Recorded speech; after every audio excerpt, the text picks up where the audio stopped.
रात के सन्नाटे में जब दुनिया सोती है तो उत्तर प्रदेश के जिला बस्ती के दूर दराज इलाकों में कुछ ऐसी राहें जागती हैं जिन पर इंसान का कदम पड़ते ही वक्त की रफ्तार थम जाती है।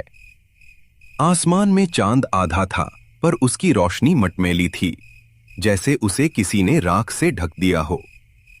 सन्नाटा इतना गहरा था कि अगर दूर कहीं कोई पत्ता भी गिरता तो उसकी आवाज दिल की धड़कन तेज कर देती। माधव अपनी पुरानी साइकिल पर सवार था। साइकिल की चैन हर कुछ मिनट पर खदखद की आवाज करती, जैसे वह भी इस सफर से थक चुकी हो। माधव शहर से 5 साल बाद अपने गांव बेदीपुर लौट रहा था। उसकी आंखों में नींद थी पर उससे कहीं ज्यादा डर था। गांव की पगडंडी के दोनों तरफ अरहर के ऊंचे खेत थे। अंधेरे में वह खेत ऐसे लग रहे थे जैसे हजारों लोग छुपकर उसे देख रहे हों। ससुरा, आज ही हमको इतनी देर होनी थी। माई ने 1000 बार कहा था कि माधव रे, जब सूरज ढल जाए तो बस्ती के उस पार वाली पगडंडी पर कदम मत रखना। पर यह शहर की नौकरी हिसाब किताब के चक्कर में सांझ कब ढली पता ही नहीं चला। अब ये अंधेरा और ये सुनसान रास्ता। माई कसम, आज हवा में अजीब सी गंध है, जैसे कोई बहुत पुरानी चीज सड़ रही है। या शायद ये मेरा वहम है। नहीं, ये वहम नहीं है। हवा रुकी हुई है, फिर भी अरहर के वो खेत खिल रहे हैं, जैसे कोई उनमें रेंग रहा हो। माधव, हिम्मत मत हार। बस वो बड़ा वाला बरगद का पेड़ पार कर ले, फिर तो गांव की सरहद शुरू हो जाएगी। साइकिल का पहिया कीचड़ में फंसा और माधव को जोर से पैडल मारना पड़ा। तभी उसे महसूस हुआ कि उसके पीछे कोई और भी चल रहा है। धीमे कदमों की आवाज। जैसे ही माधव ने साइकिल रोकी, वो आवाज भी रुक गई। उसने पीछे मुड़कर देखा। पीछे सिर्फ धुंध थी और अंधेरा, कुछ नहीं दिखा। कौन है बे? कौन मजाक कर रहा है हमारे साथ? देखो, हम डरे नहीं है। हाथ में लाठी है, मुंडी फोड़ देंगे। कोई जवाब नहीं आया। सिर्फ दूर कहीं एक सियार के रोने की आवाज गूंजी। माधव ने थूक निगला और फिर से साइकिल चलाने लगा। अब उसकी रफ्तार दुगनी थी। तभी उसे सामने वो विशाल बरगद का पेड़ दिखा। उस पेड़ की जटाएं जमीन तक लटकी हुई थीं, जैसे कोई विशाल मकड़ी अपना जाल फैलाए बैठी हो। पेड़ के नीचे एक चबूतरा था, जहां एक धुंधली सी रोशनी जल रही थी। वहां एक बूढ़ा आदमी बैठा था, सफेद धोती, फटा हुआ कुर्ता। वो आदमी बड़े सुकून से हुक्का पी रहा था। गुड़ गुड़ गुड़ की आवाज उस सन्नाटे को चीर रही थी। राम राम काका। अरे, आप यहाँ इस वक्त? हम तो डर ही गए थे, लगा कि आज इस जंगल में ही जान जाएगी। बूढ़े ने हुक्का पीना नहीं छोड़ा। उसने धीरे से अपना सिर उठाया। उसकी आंखें बहुत छोटी थीं, पर उनमें एक अजीब सी चमक थी। राम राम बिटवा, बहुत देर कर दियो आने में। बेदीपुर की गलियां अब मेहमानों का इंतजार नहीं करती। शहर की चकाचौंध में तुम तो अपनी माटी की तासीर ही भूल गए। काहे आए हो इतनी रतिया को? काका, आप हमको पहचाने का? हम लल्लन के बेटे हैं। माई की तबीयत बहुत नासाज है, वही देखने आए हैं।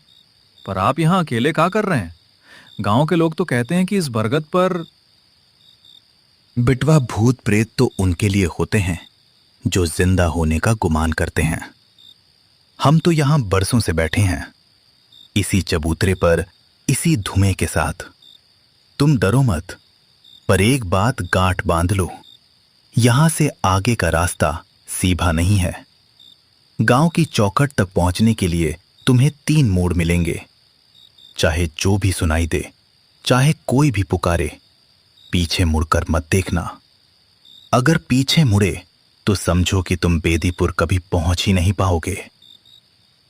काका, आप कैसी बातें कर रहे हैं? डरा रहे हैं का? हम तो पक्के देहाती हैं, शहर जाकर डरपोक नहीं हुए। डरपोक होना बुरा नहीं है बिटवा, बेवकूफ होना बुरा है। जाओ, माई तुम्हारा इंतजार कर रही है, पर याद रखना, पीछे मुड़ना मना है। काका ने फिर से हुक्के की नली मुंह में लगा ली। माधव ने साइकिल आगे बढ़ाई। जैसे ही उसने पहला मोड़ लिया, उसे महसूस हुआ कि उसके कान के ठीक पास कोई सांस ले रहा है, एक ठंडी बर्फीली सांस। माधव, ओ बिटवा रुक जा, हमारे लिए दवा नहीं लाया का? माधव का कलेजा मुंह को आ गया। यह आवाज हूबहू उसकी मां की थी। वही लहजा, वही ममता भरी पुकार। उसका मन किया वो रुक जाए, पीछे मुड़कर देखे, लेकिन उसे काका की बात याद आई। नहीं माधव, पीछे मत मुड़ना। माई तो घर पर बीमार है, वो यहाँ खेत के बीच कैसे आ सकती है? ये कोई छल है, ये बेदीपुर की हवाओं का जादू है। बस सीधा चल, रुकना मत। वो पैडल मारता रहा। हवा अब तेज होने लगी थी और फिर उसे सुनाई दिया कोई उसके पीछे साइकिल चला रहा है। वही आवाज, खत खत खत खत, बिल्कुल उसकी साइकिल जैसी। उसे लगा वो अकेला नहीं है, उसका कोई हमशक्ल उसके पीछे चल रहा है। तभी उसे गांव की पहली दीवार दिखी, मिट्टी की दीवारें जिन पर गोबर के उपले लगे थे। जैसे ही वो गांव में घुसा, सन्नाटा और गहरा हो गया। एक भी कुत्ता नहीं भौंका, हर दरवाजा बंद, हर घर चुप, जैसे पूरा गांव सांस रोके खड़ा हो। माधव अपने ग्रुप के सामने पहुंचा। वही पुराना खपरेल का घर, दरवाजे पर पीली रोशनी जल रही थी। उसने कुंडी खटखटाई, चरचर दरवाजा खुला। सामने उसकी पत्नी सुधा खड़ी थी, हाथ कांपते हुए। सुधा, अरे दरवाजा खोलने में इतनी देर, हम तो रास्ते में ही मर गए होते। माई कैसी है? उनकी तबीयत कैसी है? माई तो सो रही है, तुम बहुत थक गए हो। आओ अंदर आओ, हाथ मुंह धो लो, हम रसोई में रोटी सेक रहे हैं। माधव आंगन में बैठ गया। सुधा रसोई में चली गई। आंगन में एक अजीब सी खामोशी थी। माधव की नजर तुलसी के पास गई। दिया जल रहा था, लेकिन उसमें तेल नहीं, पानी भरा था। फिर भी वो जल रहा था। माधव का माथा ठंडका। सुधा, रसोई में आग नहीं जल रही, फिर भी तुम रोटी कैसे सेक रही हो? और ये घर में अजीब सी गंध कैसी है? कोई जवाब नहीं, बस बर्तनों की आवाज। माधव उठकर रसोई की तरफ बढ़ा। जैसे जैसे वो करीब गया, एहसास हुआ सुधा की परछाई दीवार पर नहीं थी। सुधा, मुड़ो हमारी तरफ, तुम चुप काहे हो? सुधा धीरे धीरे मुड़ी। उसके हाथ में एक थाली थी, लेकिन थाली में रोटी नहीं थी। थाली में गीली मिट्टी का ढेर था। माधव के पैरों तले जमीन खिसक गई। सुधा का चेहरा बदल रहा था, आंखों से खून बह रहा था और आवाज उसकी नहीं थी। हमने कहा था ना, बिटवा पीछे मुड़कर मत देखना। तुमने रास्ते में पीछे मुड़कर देखा था ना, तभी तो तुम्हारी रूह उस बरगद पर ही छूट गई। अब जो यहां आया है वो तुम नहीं, तुम्हारी मौत है। नहीं। अचानक घर की दीवारें टूटने लगी, मिट्टी गिरने लगी, आंगन बिखर गया, सब कुछ गायब होने लगा। और अगले ही पल माधव फिर वहीं खड़ा था, बरगद के नीचे। सामने वही काका, वही हुक्का, वही धुआं। कहा हुआ बिटवा गांव नहीं पहुंचेगा बेदीपुर तो 10 साल पहले ही आग में जलकर राख हो गया था। अब वहां कोई नहीं रहता, अब तो बस हम हैं और तुम्हारी ये नई परछाई। माधव ने धीरे धीरे नीचे देखा। उसके पैरों के नीचे कोई परछाई नहीं थी। उसकी परछाई बरगद की जटाओं से लटक रही थी और मुस्कुरा रही थी। बरगद की वो जटाएं हवा में ऐसे हिल रही थीं जैसे फांसी के फंदे हों। माधव की सांसें उसके गले में अटक गई थी। सामने बैठा वो बूढ़ा काका अब हुक्का नहीं पी रहा था, बल्कि उसकी आंखों से गाढ़ा काला धुआं निकल रहा था। माधव ने जमीन पर अपनी परछाई ढूंढने की कोशिश की, पर वहां सिर्फ सूखा कचरा और मिट्टी थी। उसकी परछाई ऊपर बरगद की डाल से लटकी हुई थी, ठीक किसी लाश की तरह। और मजे की बात यह थी कि वो परछाई धीरे धीरे हाथ हिलाकर माधव को ही चिढ़ा रही थी। काका, ये काम आया है। हम मर चुके हैं का? नहीं, हमारा शरीर तो यही है, हम अपनी धड़कन सुन सकते हैं। ये सब झूठ है। तुम कौन हो बे? बताओ हमको। धड़कन तो घड़ी में भी होती है बिटवा, पर क्या घड़ी जिंदा होती है? बेदीपुर की माटी अब इंसानों को नहीं पहचानती। तू जिसे अपनी मां समझ रहा था वो इस गांव की प्यास थी। तू जिसे अपनी पत्नी समझ रहा था वो इस बरगद की भूख थी। देख, ध्यान से देख अपनी देह को। माधव चीखते हुए पीछे हटा और अपनी साइकिल की तरफ भागा। उसने साइकिल उठाई और बिना पीछे देखे पैडल मारने लगा। भाग जाए माधव, रुकना मत। काका झूठ बोल रहे हैं, हम जिंदा हैं। हम शहर से दवा लेकर आए हैं, माई इंतजार कर रही होगी। ये बरगद का पेड़, ये बूढ़ा, सब शैतानी जादू है। बस गांव की पक्की सड़क मिल जाए फिर सब ठीक हो जाएगा। हे बजरंग बली, लाज बचा लो आज। रास्ता अब और भी सकरा होता जा रहा था। अरहर के खेत अब इतने ऊंचे हो गए थे कि उसे आसमान दिखना बंद हो गया। उसे ऐसा लगा जैसे वो किसी सुरंग के अंदर साइकिल चला रहा हो। तभी उसे सामने से एक रोशनी आती दिखी, एक टॉर्च की रोशनी। अरे कोई है, बचाओ हमको। ओ भैया। सामने से गांव का चौकीदार शंभू आता दिखा, हाथ में लाठी और दूसरी तरफ टॉर्च। शंभू को देखते ही माधव की जान में जान आई। शंभू इसी गांव का पुराना वफादार था। शंभू भैया, अरे शंभू भैया, तुम हो? शुक्र मालिक का। देखो ना, पीछे उस बरगद पे एक बूढ़ा हमको डरा रहा है, कह रहा है कि गांव जल गया है, बताओ उसको कि हम जिंदा हैं। शंभू रुका। उसने अपनी टॉर्च की रोशनी माधव के पैरों पर डाली। माधव की परछाई अब भी गायब थी। शंभू का चेहरा बहुत गंभीर था, जैसे उसने कोई बहुत बड़ा पाप देख लिया हो। माधव, तुम यहाँ? तुम तो शहर गए थे, वापस काहे आए? इस गांव की हवा अब जहरीली हो चुकी है। और तुम जिस बरगद की बात कर रहे हो, वो बरगद तो 5 साल पहले ही काट दिया गया था। वहां अब सिर्फ एक गड्ढा है। क्या कह रहे हो भैया? हम अभी वहीं से आ रहे हैं। काका वहीं बैठे हुक्का पी रहे थे, हमने खुद देखा। काका तो उसी दिन मर गए थे जिस दिन गांव की उस हवेली में आग लगी थी। माधव, तुम जिसे देख रहे हो वो तुम्हारी यादें हैं। बेदीपुर अब वो गांव नहीं रहा जहां तुम पले बड़े थे। यहां अब सिर्फ वो लोग बचते हैं जिन्हें मौत भी कबूल नहीं करती। मेरी बात मान, इस टॉर्च को ले और सीधा भाग। रास्ते में एक कुआं मिलेगा, उस कुएं में अपनी ये दवा की पोटली डाल देना और कहना कि मेरा हिसाब पूरा हुआ। तभी तुम इस चक्रव्यूह से निकल पाओगे। शंभू ने टॉर्च माधव को थमा दी। जैसे ही माधव ने टॉर्च पकड़ी, उसे महसूस हुआ कि शंभू का हाथ बर्फ जैसा ठंडा था। माधव ने टॉर्च जलाई और आगे बढ़ा, पर जैसे ही वो कुएं के करीब पहुंचा, उसने टॉर्च की रोशनी कुएं के किनारे डाली। वहां शंभू की लाश पड़ी थी, वही कंबल, वही लाठी, पर शरीर पूरी तरह सूख चुका था। माधव की रूह कांप गई। अगर शंभू की लाश यहां है तो अभी उससे बात कौन कर रहा था? उसने पीछे मुड़कर देखा, वहां कोई नहीं था, सिर्फ अंधेरा। हे भगवान, ये क्या हो रहा है हमारे साथ? कौन सच है और कौन झूठ? माई ओ माई, कहां हो तुम? तभी कुएं के अंदर से एक आवाज आई, वही पुरानी जानी पहचानी। माधव, नीचे आजा बिटवा, यहाँ बहुत ठंड है। यहाँ कोई काका नहीं है, कोई आग नहीं है, यहाँ सब शांति है। आजा लल्ला। माधव कुएं की मुंडेर पर चढ़ गया, टॉर्च की रोशनी अंदर डाली। कुआं सूखा था, पर नीचे हजारों आंखें चमक रही थीं। वो गांव के उन लोगों की आंखें थीं जो उस बड़ी आग में मारे गए थे। माधव ने देखा, उन सब के बीच उसकी मां बैठी थी। वो उसे अपनी तरफ बुला रही थी। माई, हम आ रहे हैं माई, हम दवा लाए हैं, तुम ठीक हो जाओगे। जैसे ही माधव कूदने वाला था, उसे अपनी जेब में रखी माचिस की डिब्बी याद आई, वही डिब्बी जो काका ने मांगी थी। उसने डिब्बी निकाली और एक तीली जलाई। जैसे ही आग की छोटी सी रोशनी हुई, कुएं के अंदर का नजारा बदल गया। वहां कोई मां नहीं थी, वहां सिर्फ जहरीले सांप और मरे हुए जानवरों की हड्डियां थी। वो आवाज उसे कुएं में गिराकर मारना चाहती थी। माधव पीछे गिरा।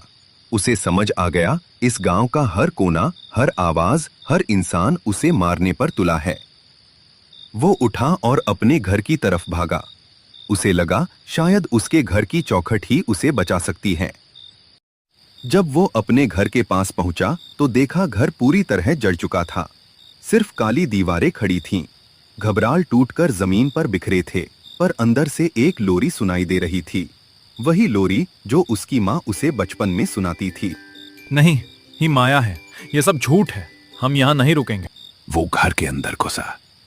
राख और धुएं के बीच उसे एक संदूक दिखा, वही पुराना लकड़ी का संदूक जिसमें मां अपने गहने रखती थी।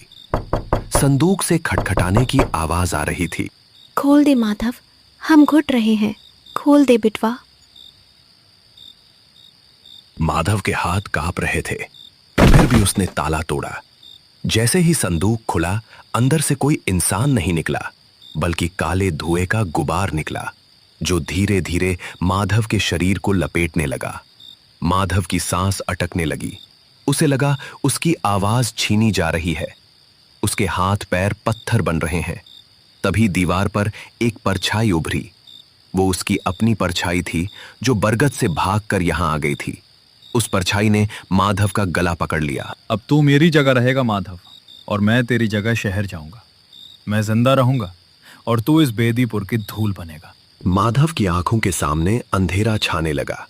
आखिरी कोशिश में उसने अपनी जेब से माचिस की पूरी डिब्बी निकाली और उसे जमीन पर बिखरी राख में रगड़ दिया। धड़ाम एक बड़ा धमाका हुआ। आग की लपटें उठी, संदूक परछाई सब आग में घिर गया। अगर हम मिट्टी बनेंगे तो तुमको भी राख कर देंगे। आग की लपटों के बीच सब कुछ धुंधला होने लगा। घर, दीवारें, राख सब गायब होने लगा। और अगले ही पल माधव फिर खड़ा था, उसी सुनसान पगडंडी पर। सामने वही बरगद का पेड़, लेकिन इस बार नीचे कोई काका नहीं था। बस उसकी साइकिल पड़ी थी, टायर फटा हुआ। माधव हाफ रहा था। उसे लगा सब खत्म हो गया, लेकिन तभी उसने नीचे देखा। उसकी परछाई वापस आ चुकी थी, लेकिन उस परछाई का सिर नहीं था। माधव की आंखों के सामने अंधेरा नाच रहा था। उसने अपने पैरों के पास जो देखा, उसने उसके दिमाग की नसें हिला दी थी। उसकी परछाई जमीन पर तो थी, पर उसका सिर नहीं था। गर्दन के ऊपर का हिस्सा जैसे किसी ने आरी से काट दिया हो। माधव ने अपने चेहरे पर हाथ फेरा। उसका चेहरा तो सलामत था। उसे अपनी नाक, अपनी आंखें और अपना पसीना महसूस हो रहा था, पर परछाई बेसिर की थी। सन्नाटा अब इतना गहरा हो गया था कि उसे अपने ही शरीर के अंदर खून के बहने की आवाज आने लगी थी। तभी बरगद के पेड़ से एक भयानक हंसी गूंजी। ये हंसी किसी इंसान की नहीं थी। ये ऐसी आवाज थी जैसे सूखी पत्तियां आपस में रगड़ रही हों। नहीं, ये नहीं हो सकता। हे बजरंग बली, रक्षा करो, हम जिंदा हैं। ये परछाई हमारी नहीं है, ये कोई और है। वो फिर से भागा। इस बार उसने पगडंडी छोड़ दी और खेतों के बीच से भागने लगा। अरहर के पौधे उसके कपड़ों को भार रहे थे। उसके शरीर पर खरोंचे आ रही थी, पर उसे सिर्फ भागना था। भागते भागते वो गांव के उस हिस्से में पहुंचा जिसे ठाकुरदारा कहा जाता था। यहां गांव का पुराना मंदिर था। माधव को लगा मंदिर की चौखट ही अब उसे बचा सकती है। जब वो मंदिर के पास पहुंचा तो उसने देखा मंदिर की इमारत बिल्कुल वैसी ही थी जैसी 5 साल पहले थी, बिना जली हुई, साफ सुथरी। मंदिर के घंटे अपने आप धीरे धीरे हिल रहे थे, जिनसे टिन टिन की बहुत मध्यम आवाज आ रही थी। माधव सीढ़ियां चढ़कर अंदर पहुंचा। वहां गर्भगृह में दिया जल रहा था। शुक्र है, यहां तो सब ठीक है। भगवान आज बचा लो, फिर कभी लौट कर इस गांव की तरफ नहीं देखेंगे। तभी उसे मंदिर के कोने में कोई बैठा दिखा। वो पुजारी बाबा थे। पुजारी बाबा का चेहरा शांत था। वे अपनी माला फेर रहे थे। आवे माधव, बहुत लंबा रास्ता तय किया है तुमने, पर बिटवा मंदिर की दीवारें तभी तक रक्षा करती हैं जब तक इंसान के अंदर की परछाई उसके साथ हो। तुम्हारी परछाई तो बाहर ही छूट गई। बाबा, ये सब क्या हो रहा है? गांव जल गया है, लोग मर चुके हैं, फिर भी सब दिख रहे हैं। हम शहर से दवा लाए थे माई के लिए, पर यहां तो माई ही हमको कुएं में गिराना चाहती है। बाबा, हमको बाहर निकालो यहां से। बाहर जाने का रास्ता तो उसी दिन बंद हो गया था जिस दिन तुमने बेदीपुर छोड़ा था। याद है 5 साल पहले वाली वो रात हवेली में आग लगी थी और तुम भाग निकले थे। तुमने पीछे मुड़कर नहीं देखा कि तुम्हारी माई और सुधा उसी आग में चिल्ला रही थी। तुमने अपनी जान बचाई, पर अपनी रूह यहीं छोड़ दी। यह जो परछाई बिना सिर की देख रहे हो ना, ये तुम्हारी वही रूह है जिसे तुमने उस रात मरने के लिए छोड़ दिया था। माधव का चेहरा सफेद पड़ गया। उसे याद आने लगा उस रात हवेली में आग लगी थी, पर उसने डर के मारे किसी को नहीं बताया और चुपचाप गांव छोड़ दिया था।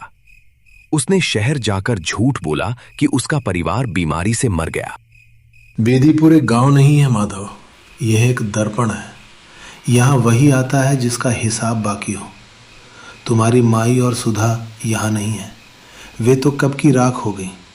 ये जो तुम देख रहे हो, ये तुम्हारा अपना गुनाह है जो तुमसे बातें कर रहा है। अचानक पुजारी बाबा का शरीर धुएं में बदलने लगा। मंदिर की दीवारें पिघलने लगी। माधव ने देखा वो मंदिर नहीं था, वो वही जली हुई हवेली थी जहां उसका परिवार राख हुआ था। उसके सामने अब पुजारी बाबा नहीं बल्कि वही बूढ़ा काका खड़ा था, पर इस बार काका के हाथ में हुक्का नहीं बल्कि एक जलती हुई लकड़ी थी। हिसाब तो देना होगा बिटवा। माचिस की डिब्बी तो तुमने जला दी, पर ये आग कैसे बुझाओगे? काका ने जलती लकड़ी माधव की तरफ फेंकी। माधव के कपड़ों में आग लग गई। वो दर्द से तड़पने लगा, पर उसे ताज्जुब हुआ। उसे गर्मी महसूस नहीं हो रही थी, बल्कि उसे और भी ज्यादा ठंड लग रही थी। वो हवेली से बाहर भागा। सामने वही बरगद का पेड़ फिर से आ गया। अब वहां हजारों की भीड़ खड़ी थी। गांव का हर वो इंसान जो उस आग में मरा था वहां मौजूद था। शंभू चौकीदार, सुधा, माई और वो पुजारी बाबा, सबके चेहरों पर एक ही भाव था, खामोशी। स्वामी, हमने कहा था ना, गांव अब मेहमान नवाजी नहीं करता। अब हम सब एक हैं, हम सब मिट्टी हैं। माधव ने देखा उसके हाथ और पैर अब लकड़ी की तरह सख्त हो रहे थे। उसकी खाल फट रही थी और उसमें से बरगद की जड़ें निकल रही थी। वो चिल्लाना चाहता था, पर उसके मुंह से आवाज नहीं बल्कि सिर्फ धुआं निकल रहा था। बेदीपुर को एक नया रक्षक चाहिए था माधव, जो इस पगडंडी पर बैठे और आने जाने वालों को याद दिलाए कि पीछे मुड़ना मना है। तुमने पीछे मुड़कर देखा और तुमने अपना गुनाह कबूल किया। अब तुम यहीं रहोगे। माधव का शरीर धीरे धीरे उस बरगद के पेड़ का हिस्सा बनता गया। उसकी आंखें पेड़ की डालियों में बदल गईं। उसका सीना तने में समा गया। वो अब एक पेड़ था, एक ऐसा पेड़ जो महसूस कर सकता था, जो देख सकता था पर बोल नहीं सकता था। धीरे धीरे सुबह की पहली किरण फूटी। बेदीपुर की वो जली हुई इमारतें और वह धुंध गायब हो गई। अब वहां सिर्फ एक शांत पुरानी पगडंडी थी और एक विशाल बरगद का पेड़। तभी दूर से खतक की आवाज आई। एक नया मुसाफिर अपनी साइकिल पर सवार होकर आ रहा था। उसके कंधे पर झोला था। वो थका हुआ लग रहा था। वो बरगद के पेड़ के पास रुका। उसने देखा पेड़ के नीचे एक पुरानी साइकिल पड़ी है जो बिल्कुल कबाड़ हो चुकी है। मुसाफिर ने अपना माथा पोंछा और बरगद की छांव में बैठने ही वाला था कि उसे एक आवाज सुनाई दी। ये आवाज पेड़ के अंदर से आ रही थी, जैसे कोई सूखी लकड़ी बोल रही हो। ए लल्ला, तनिक माचिस देना रे, बीड़ी बुझ गई है हमारी। मुसाफिर चौंक गया। उसने आसपास देखा पर कोई नहीं था। उसने डर के मारे अपनी साइकिल उठाई और तेजी से भागने लगा, पर जैसे ही उसने पहला मोड़ लिया, पीछे मत मुड़ना बिटवा, बेदीपुर बुला रहा है। सूरज आसमान में चढ़ गया था, पर बेदीपुर की उस चौखट पर आज भी वही सन्नाटा था जो हर नए मुसाफिर के इंतजार में पलके बिछाए बैठा था। माधव अब उस गांव का हिस्सा बन चुका था, एक ऐसी परछाई जिसका अब कोई अंत नहीं।